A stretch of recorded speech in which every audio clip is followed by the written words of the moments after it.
Welcome to the Explainer. If you are gearing up for the AB 100 certification exam, you are exactly where you need to be. Today, we're diving into a genuinely fascinating real-world disaster.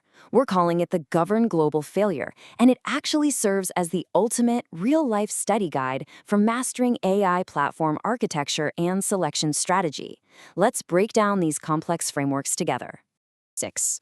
Just think about that number for a second. That represents 6 grueling months of development work that the engineering team at GovernGlobal had to completely scrap and rebuild from absolute scratch. And the reason?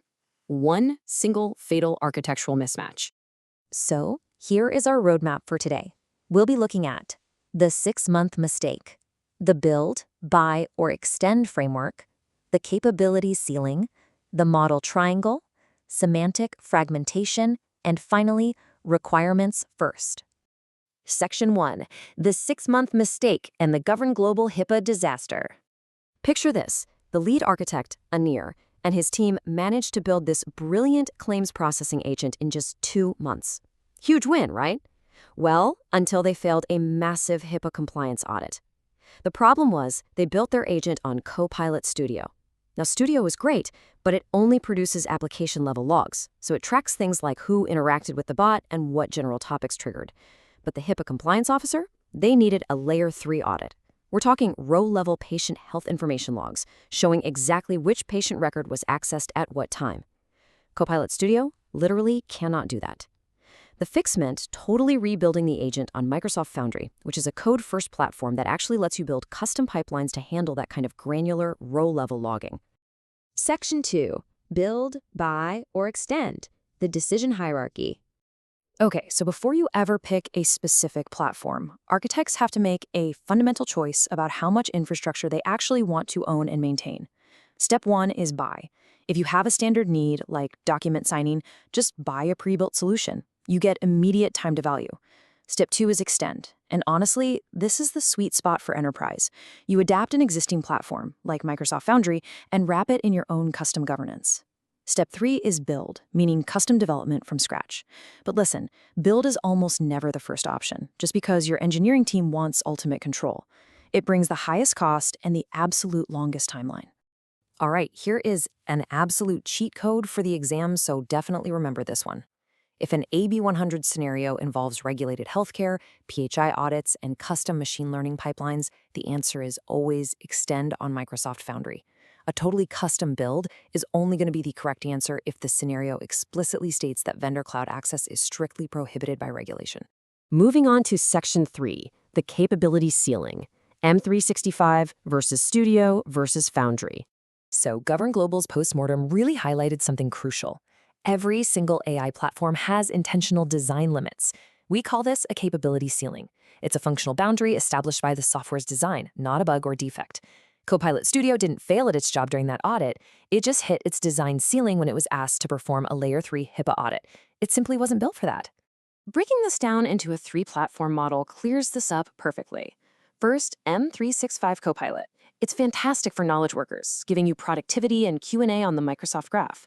But its ceiling is that it can't build custom agents or do deep compliance logging. Then you have Copilot Studio, great for citizen developers using low-code, but it hits a hard ceiling at custom ML pipelines and those row-level PHI audits we talked about. Finally, there's Microsoft Foundry, formerly known as Azure AI Foundry.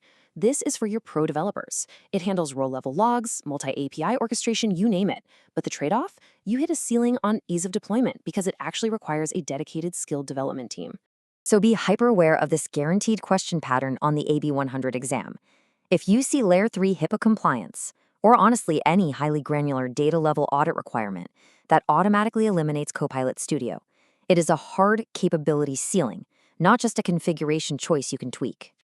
Section 4, the model triangle, SLM versus fine-tuned versus frontier.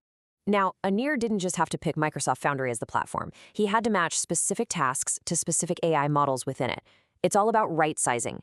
You use a small language model, an SLM, like 5.4, when you absolutely need sub-20 millisecond latency, tight cost control, or you're operating in sovereign data regions. Next up, you use a fine-tuned domain model, like a customized Meta Llama, for really predictable tasks that require specific industry vocabulary, like sorting healthcare claims. And then you reserve your massive frontier LLMs, like GPT-5 or GPT 4.1, strictly for complex reasoning and highly ambiguous multi-step analysis. Using a frontier model for every simple task is a massive rookie mistake, and it can be disastrous. $43,000. No joke, that was the 3-month token bill a logistics client recently racked up. Why? Because they mistakenly routed every single basic package tracking query through a frontier LLM instead of a cheap, fast SLM. The project sponsor canceled the whole thing immediately. So, how do you actually manage sending tasks to the right models? You have two choices.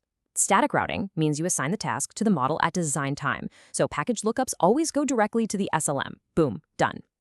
Dynamic routing, on the other hand, evaluates the model's confidence at runtime to decide where to send the query on the fly.